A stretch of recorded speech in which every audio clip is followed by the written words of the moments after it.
So এখন শীতকাল চলছে। আচ্ছা, আপনার কি মনে আছে ছোটবেলায় শীতকাল আসলেই আমাদের দিনগুলো কত আনন্দে কাটতো? শীতকাল মানেই নানু বাড়ি যাওয়ার লোভে স্কুলের বার্ষিক পরীক্ষা শেষ হবার অপেক্ষা, নানু বাড়ি গিয়ে কাজিনদের সাথে কত কত মজা করা। আবার যেহেতু বার্ষিক পরীক্ষা শেষ, তো লেখাপড়ার পাঠ চুকিয়ে দিয়ে বন্ধুবান্ধবের সাথে বিন্দাস ঘোরাঘুরি আড্ডা। শীতকাল মানেই কিন্তু ওয়াজ মাহফিল হবে, বন্ধুদের সাথে নিয়ে মেলায় ঘুরতে যাব, এটা অন্য লেভেলের ফান। শীতকাল মানেই ভোরবেলা ঠান্ডা খেজুরের রস খাওয়া, আবার খেজুরের গুড়ার পিঠাপুলি, দুধ পিঠা, চিতই পিঠা, ভাপা পিঠা, আরও কত কি। 90 দশকের সেই দিনগুলিতে শীতকাল আমাদের জন্য কতই মজা ছিল, তাই না?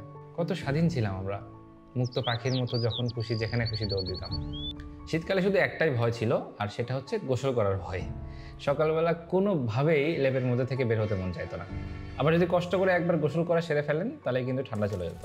শীতের সকালে মা যখন মাটির চুলায় রান্না করতো, রান্না শেষে ওই মাটির চুলার উপর আলতো আঁচে আগুন পোহানোর সেই দিনগুলোর কথা মনে আছে আপনার?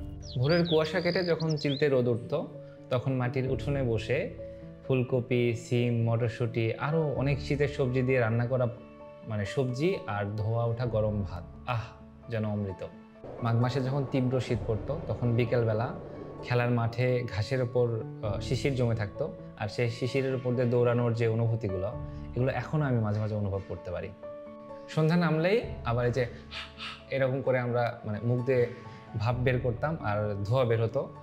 বন্ধু বান্ধব মিলে সবাই মিলে আমরা কে কত বেশি ধোঁয়া বের করতে পারে সেই প্রতিযোগিতা করতাম। কিন্তু আমাদের বয়স বাড়ার সাথে সাথে শীতের সেই সোনালি দিনগুলো হারিয়ে গেছে, শুধুই রয়ে গেছে কিছু স্মৃতি। তবে কি জানেন, শীতকালটা এখনও আমার কাছে অনেক প্রিয় একটা সময়।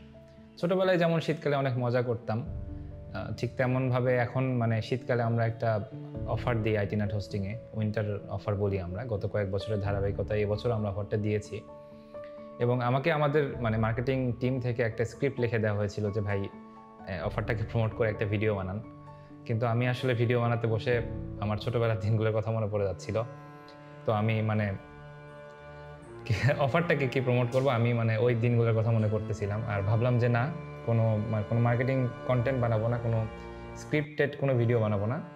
আমি মন থেকে যেটা ফিল করি শীতকাল নিয়ে, ওটা নিয়ে বলবো। এবং আপনাদের যদি ভালো লাগে, কারো যদি ওয়েবসাইট শুরু করার দরকার পড়ে, আপনারা আমাদের ওয়েবসাইটে অফারটা চেক করেন, করে আপনারা শীতকালের এই অফারটা নিতে পারেন। Thank you very much.